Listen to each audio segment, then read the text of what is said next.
Достар, бүгін сіздермен мохито жасайтын боламыз. Біздің каналға міндетті түрде тіркеліңіздер, лайк басыңыздар. Мохитоның рецептін астына жазатын боламын. Міне видеода көргендеріңіздей мохито дәл осындай болып шығады. Бізге керекті заттар: 1 киви, лимонның жартысының жартысы, 150 грамм қант, мята және 1 лайм керек. Енді 1 кивиді полный турап осылайынан ыдысымызға саламыз.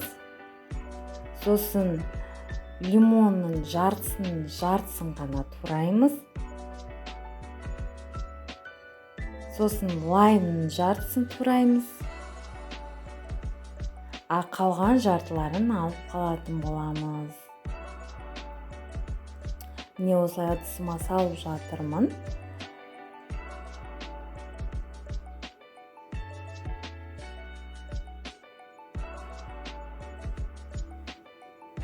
Мятаны да жартысын саласыздар.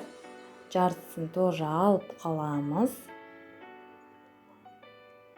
Енді үстіне қант қосамыз.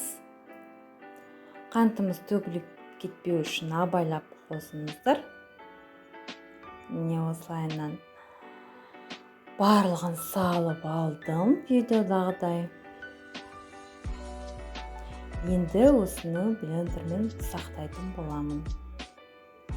Аздаған ішіне сарағаштан қосып жіберулеріңізге болады, өйткені қоюланып кетеді, сол үшін сарағаш қостым.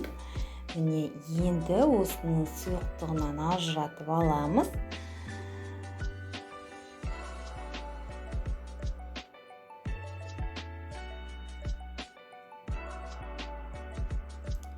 Міне біткенше осылай сұйықтығын бөлек, ірілерін бөлек алып алдым.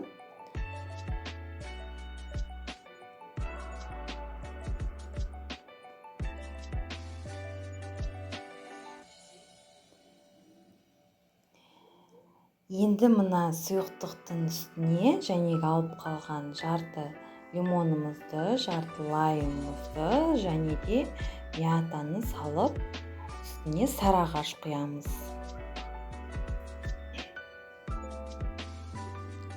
Міне біздің мохитомыз дайын. Міндетті түрде холодильникке суытып, салқын күйінде ішіңіздер.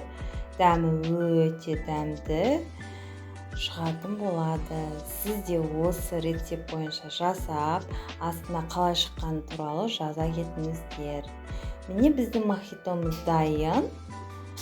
Достар, міндетті түрде комментарий жазыңыздар, лайк басыңыздар, біздің видеоны қолдап және каналға тіркелуді ұмытпаңыздар.